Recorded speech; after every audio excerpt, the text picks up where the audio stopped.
Польскі суддзя Томаш Шмыт, які збег у Беларусь выпадкова, апублікаваў скрыншот сваіх кантактаў у тэлеграме. Сярод іх і сумна вядомы супрацоўнік губазіку Артур Гайко. У той жа час нямецкія спецслужбы прыйшлі з ператрусамі да дэпутата Бундестагу Петра Бістрана, які таемна наведваў Беларусь напрыканцы 2022 года. Аб'ектыў у эфіры Віталь Бавін. Вітаю, а што яшчэ сёння ў нас? Падрыхтоўка мабілізаваных ці планаванне атакі, пра што сведчаць планы магчымага перакідвання расійскіх войскаў у Беларусь. Пакуль гэта такая планавая падрыхтоўка ў кантэксце запланаваных вучэнняў. Будаваць аграгарадкі, аднаўляць Карабах. Пра што яшчэ Лукашенка дамовіўся ў Баку з Аліевым. Тут можна згуляць вось на гэтых супярэчнасцях паміж Арменіяй і Азербайджанам. Рэжым хоча адабраць кватэры ў тых, хто сёлета святкаваў за мяжою дзень волі. Следчы камітэт фабрыкаваў крымінальныя справы супраць як мінімум 104 чалавек. Тое, што там хтосьці прыпісаны, гэта проста для будучага пакупніка будзе вялікай праблемай, але не для дзяржавы. Сімвал лукашэнкаўскай эпохі хутка можа з'явіцца ў Азербайджане. Узурпатар падчас візіту ў Баку заявіў пра планы будаваць аграгарадкі ў гэтай паўднёва-каўказскай краіне. А таксама выказаў спадзеў на $1 мільярд тавараабарачэння.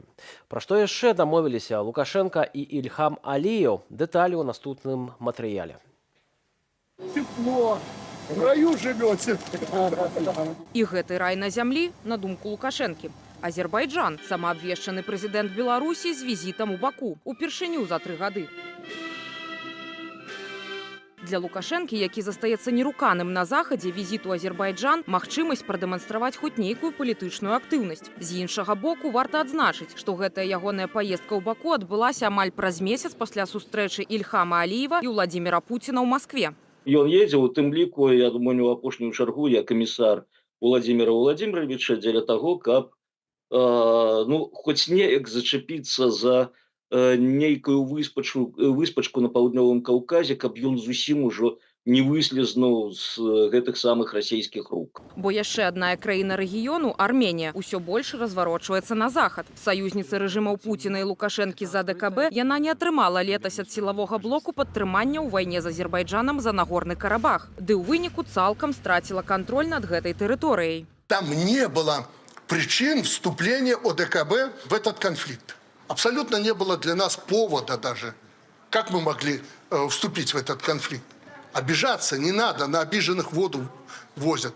Сам Лукашенка за ўсю гісторыю карабахскага канфлікту прадаваў зброю як Арменіі, так і Азербайджану. Прынамсі, Баку ён паставіў беларускія РСЗА «Паланез». Цяпер жа Лукашенка прапанаваў дапамогу ў паваенным аднаўленні тэрыторыяў Нагорнага Карабаху. Напрыклад, пабудаваць там аграгарадкі.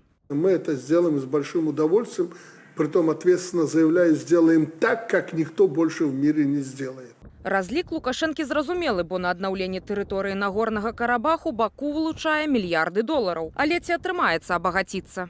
Я не думаю, что это будет какой-то грандиозный бизнес, поскольку там задействованы компании из Турции, которые далеко ближе Азербайджану, чем Беларусь. Там тоже итальянские компании уже успешно работают. Какое-то символическое участие тоже может Беларусь принять. З Ільхамам Аліевым Лукашенка дамовіўся і пра супольную вытворчасць. Разам плануюць вырабляць мінеральныя ўгнаенні, пажарную тэхніку, ліфтавае абсталяванне ды лекі. Паводле Лукашэнкі мае павялічыцца і таваразварот паміж Беларусю і Азербайджанам. Маўляў, калі летась ён перавысіў $400 мільёнаў, то ў перспектыве можа дасягнуць мільярда. Любыя эканамічныя стасункі, яны вельмі моцна абмяжоўваюцца рэжымам санкцыяў. Як толькі азербайджанцы зробяць там які-небудзь незграбны крок, яны самі рызыкуюць патрапіць пад гэтыя санкцыі, што, канечне, ім вельмі не хочацца. І плюс праблема з разлікам, паколькі зноўку на Беларусь накладзенае абмежаванне.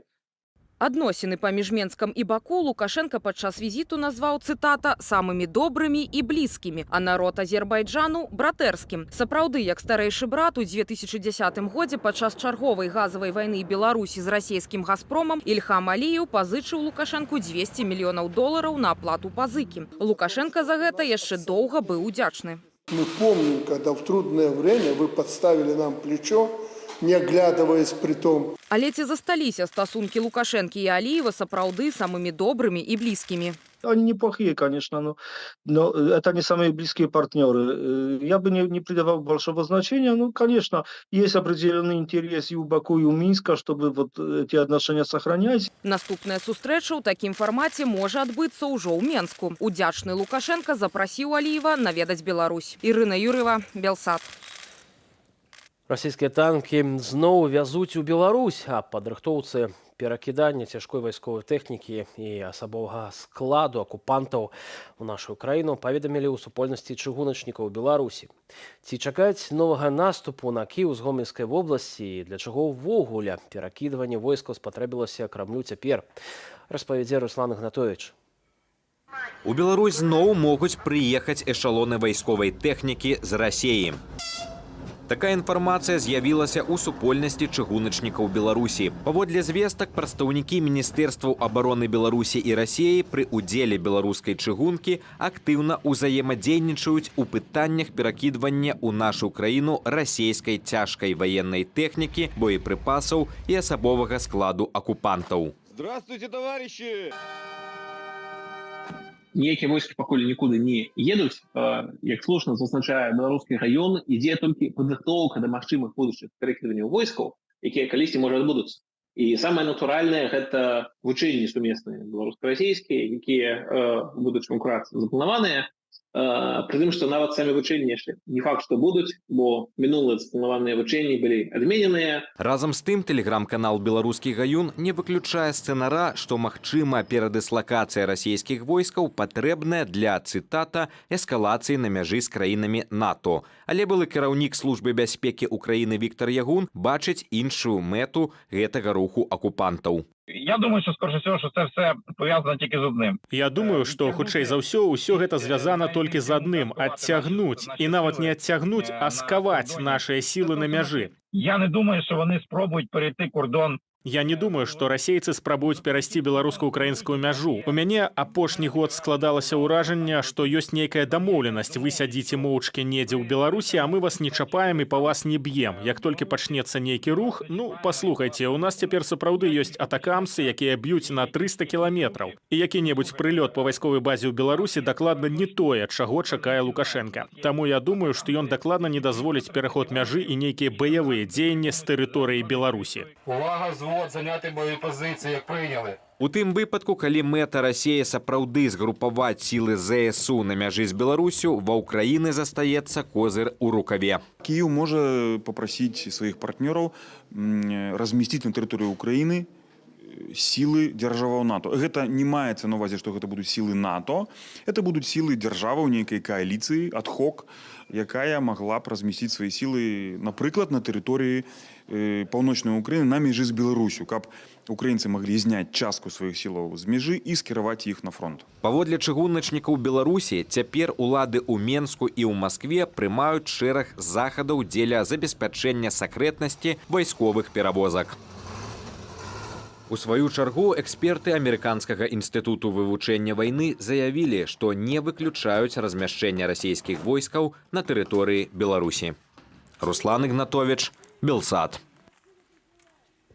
У Палату прадстаўнікоў Кангрэсу США ўнеслі новую версію акту аб дэмакратыі, правах чалавека і суверэнітэце Беларусі.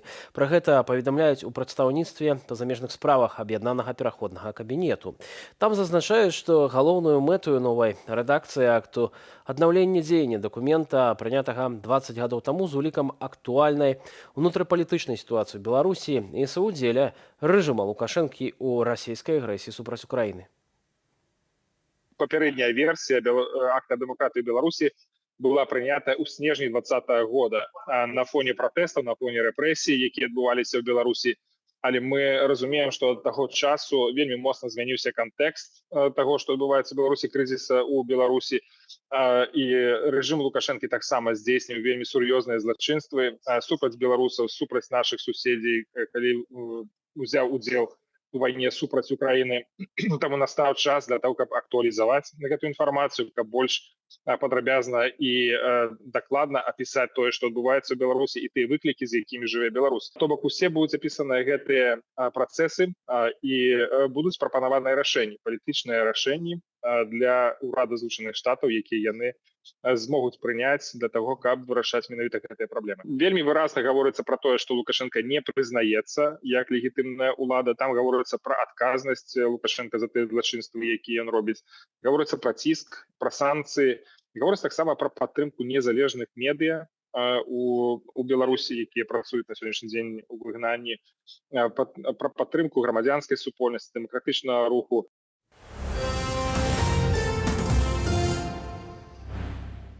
Украинские силы обороны сорвали планы России максимально просунуться ў глыбіню гарадской забудовы Ваўчанску і замацавацца там. Паводле украінскага генштабу ЗСУ правялі контрнаступ. Апроч таго, абаронцы палепшылі тактычнае становішча і адціснулі суперніка ў раёне на поўнач. Сёння на Харкаўшчыне пабываў Владзімір Зяленскі, прэзідэнт Украіны правёў там стаўку і наведаў параненых байцоў.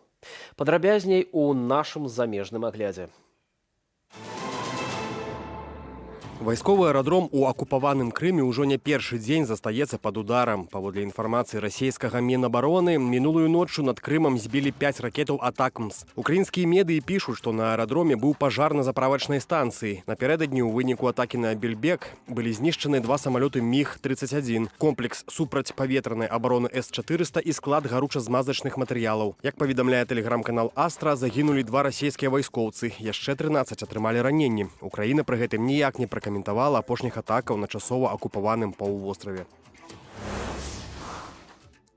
У Грузіі не сцікаюць пратэсты пасля прыняцця парламентам так званага закону аб замежных агентах. Людзі кожны дзень выходзяць на вуліцы Тбілісі, каб паказаць сваю нязгоду з курсам ураду кіроўнай партыі «Грузінская мара». Падтрымалі пратэстоўцаў і міністры замежных справаў Эстоніі, Ісландыі і Літвы. У кожнага з нас быў свой шлях за апошнія 30 гадоў. Падчас рэвалюцыі ружаў 2003 года краіны Балтыі стаялі разам з вамі. Усяго праз 5 месяцаў мы уступілі ў НАТО, а потым у Еўрапейскі звяз. Мы лічым, што Грузія таксама можа хутка пайсці па гэтым шляху, бо ў нас агульны кірунак і мэта. Народ Грузіі, як і народ Літвы, верыць у Еўропу. На фоне папярэджання ў Брусэлю аб тым, што закон ускладніць прыняцце краіны ў Еўрапейскі звяз, усё гучней гучаць патрабаванні аб адстаўцы дзейнага кабінету міністраў. Распачаўся двухдзённы візіт Владзіміра Пуціна ў Паднябесную. У расійскай дэлегацыі міністры і дзясяткі губернатараў. На сустрэчы ў Доме народных сходаў у Пекіне Сі Цзіньпін і Пуцін правялі перамовы ў пашыраным складзе. Сёлета спаўняецца 75 гадоў з дня наладжвання кітайска-расійскіх дыпламатычных адносінаў, і гэта важная вяха ў іх развіцці. За апошнія 75 гадоў Кітай і Расія аб'ядналі намаганні, каб пабудаваць зусім новы шлях узаемнай павагі вялікіх дзяржаваў, гарманічнага суіснавання і ўзаемавыгаднай супрацы. Пуцін і Сі Цзіньпін падпісалі заяву аб паглыбленні партнёрства. Акрамя гэтага, яны замацавалі подпісамі яшчэ 10 дакументаў. І паводле пуцінскага прэс-сакратара Пяскова абмеркавалі сітуацыю ва ўкраіне. Гэта першая паездка Пуціна ад пачатку новага прэзідэнцкага тэрміну. Мінулы раз ён наведаў Кітай летась у кастрычніку. На мінулым тыдні Сі Цзіньпін пабываў у Еўропе, дзе сярод іншага сустрэўся з прэзідэнтам Францыі Эмануэлем Макронам і старшынёй Еўракамісіі Урзуляй фон дэр Ляен. Палітыкі заклікалі кітайскага лідара выкарыстаць свой уплыў на Москву для завяршэння вайны ва ўкраіне. Жыццю прэм'ер-міністра Славаччыны Роберта Фіца нічога не пагражае. Палітыку зрабілі аперацыю, цяпер ён застаецца пад наглядам дактароў. Пра гэта паведаміў віцэ-прэм'ер краіны Томаш Тараба. Замах на Фіца адбыўся напярэдадні падчас візіту палітыка ў горад Гандлава. З натоўпу прагучала некалькі стрэлаў. Нападніка затрымалі. Паводле мясцовых медыяў нападнік вядомы славацкі пісьменнік Юрай Цынтула. Пасля затрымання ён заявіў, што страляў у прэм'ера з прычыны нязгоды з палітыкай ураду краіны. Павел Алейнікаў, Андрэй Сульжыц, Белсад.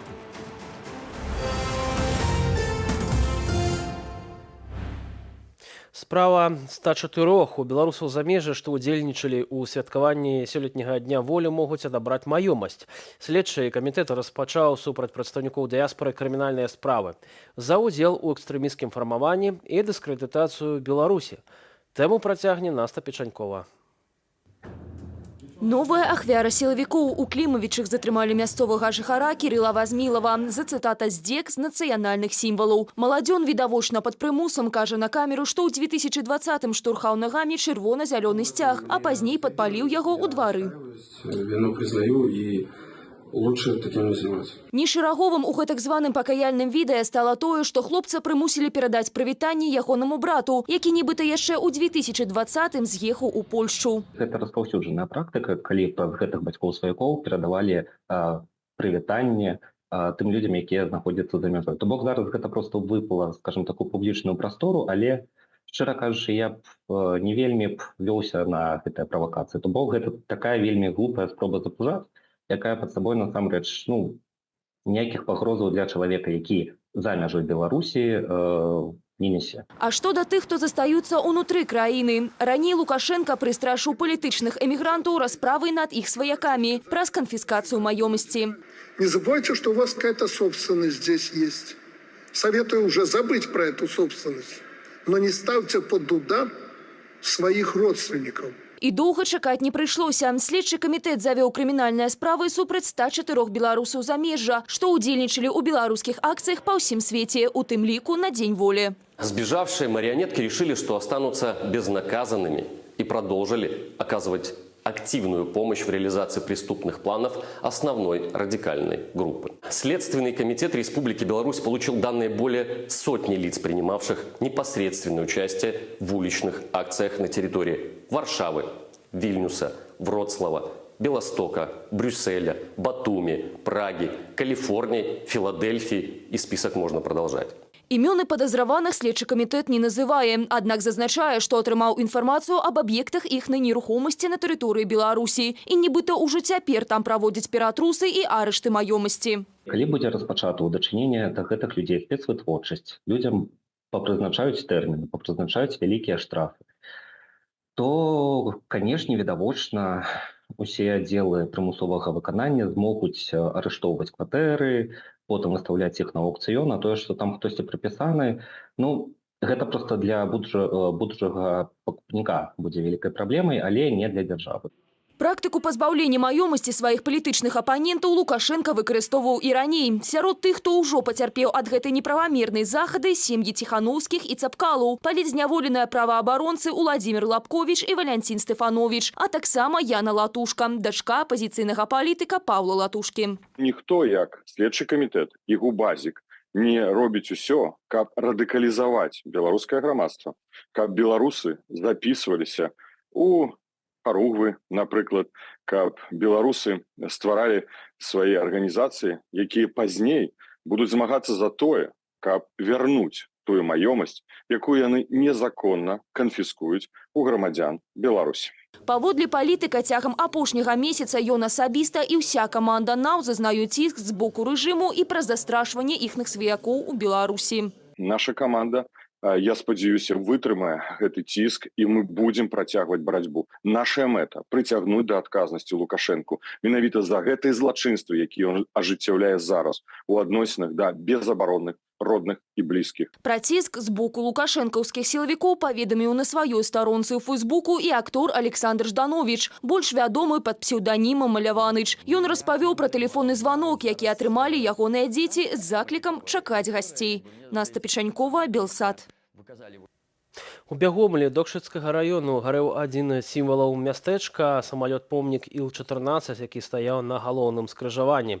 Папярэдняя версія ўзгарання – дзіцячыя забавы з агнём. Прыбыўшы на месца пажару, ратавальнікі ўбачылі, што ўнутры самалёта гарыць смецце. Агонь загасілі. У выніку пажару пашкоджаная фарба самалёта на плошчы 7 квадратных метраў і 5 ілюмінатараў. Спісаны Іл-14 усталявалі ў 2009 годзе на вуліцы Лепельскай на скрыжаванні дарог на Менск, Лепель і Глыбокая. Самалёт зрабіўся візітоўкаю Бягомля. Помнік нагадвае пра існаванне ў мястэчку партызанскага аэрадрому падчас Другой сусветнай вайны. Чарговае новаўвядзенне Міністэрства адукацыі. Цяпер абітурыенты не могуць атрымаць адмысловую даведку аб сканчэнні школы, якую патрабуюць некаторыя польскія ВНУ для паступлення. Між тым, афіцыйная Варшава спрашчае жыццё абітурыентам з нашай краіны. Сейм прыняў адмысловую папраўку ў закон аб адукацыі. У чым ейная сутнасць, разбіраўся Ян Федарович. Сейм Польши прыняў папраўку ў закон аб адукацыі. Яна спрашчае магчымасць навучацца ў Польшы грамадзянам краінаў, якія дэнансавалі пагадненне аб узаемным прызнанні дакументаў у галіне адукацыі. Гаворка пра беларусаў. Афіцыйны Менск выйшаў з адпаведнага пагаднення ў кастрычніку 2022. Сітуацыя з адтокам моладзі моцна турбуе ўлады. Але, як мы бачым, яны не даюць абітурыентаў ніводных пернікаў. На іх практыцы працуе заўсёды толькі кнут, і вось гэтым кнутом яны заганяюць абітурыентаў у беларускія вузы. Намесніца міністра адукацыі Польшчы Йоанна Муха дадала, што афіцыйны Менск апошнім часам перастаў выдаваць атэстаты аб сканчэнні школы тым грамадзянам краіны, якія цяпер за яе межамі. Выглядае, Лукашенко свядома абмяжоўвае правы беларусаў на навучанне за мяжой. Выпускники должны четко осознавать и понимать, что наше вузовское образование в Беларуси лучшее. Днямі ж з'явілася інфармацыя пра чарговае новаўвядзенне ад лукашэнкаўскіх чыноўнікаў. Дэпартамент кантролю якасці адукацыі перастаў выдаваць абітурыентам даведкі, што школа, якую яны заканчваюць, мае права выдаваць дакументы дзяржаўнага ўзору. Гэта сістэмнае рашэнне, і я баюся, што і яно не апошняе.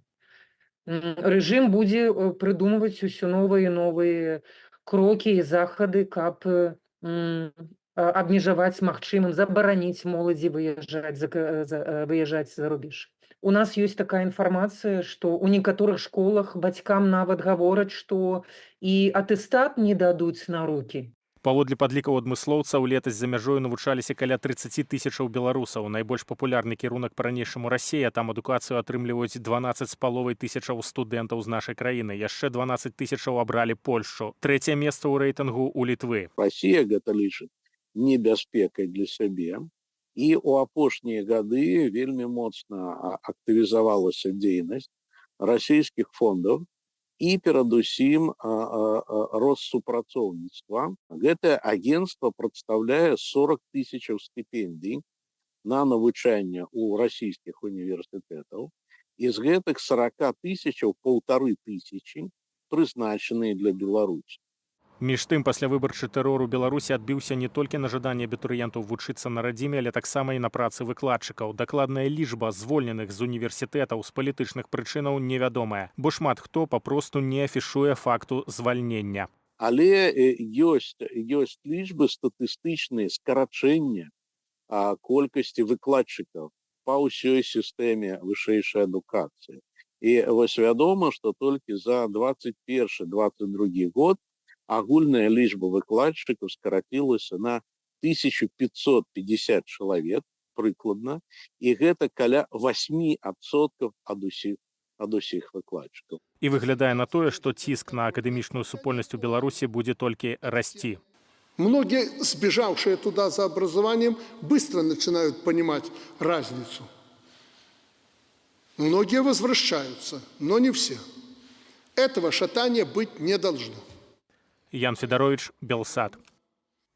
Год таму ў баі пад Бахмутам загінуў Міраслаў Лазоўскі, адзін са стваральнікаў Белага легіёну, актывіст беларускага нацыянальнага руху. Ён пайшоў бараніць Украіну з першых дзён паўнамаштабнага расійскага ўварвання.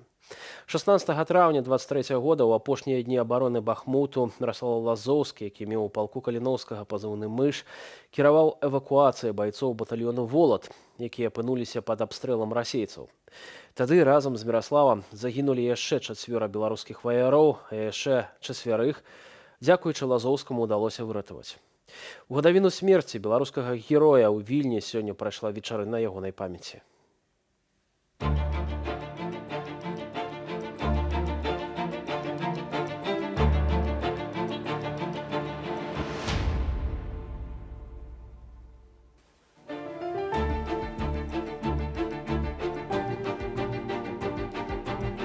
Смерть любого добраахвотніка – гэта трагедыя і вялікая страта для яго сям'і, для яго блізкіх людзей. Але у адносінах да Мыша я скажу так, што гэта не толькі страта для блізкіх і для родных людзей, для сваякоў, але і вялікая страта для Беларусі.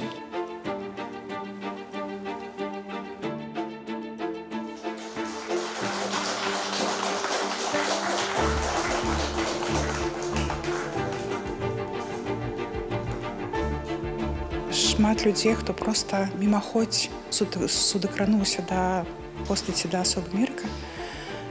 Яны адчулі і сабе зведалі ягоны дасціпны розум, ягоныя веды, ягоную сяброўскую падтрымку, ягоную вернасць, цэльнасць і адданасць. І шмат хто ведае пэўны нейкі, скажем, кавалак, перыяд ягонага жыцця, але ўражанне ад ягонай асобы ва ўсіх аднолькавае. Такой значнай, знакавай асобы для беларускага небасхілу мала такіх асобаў. І от ён сярод тых, хто унікальны.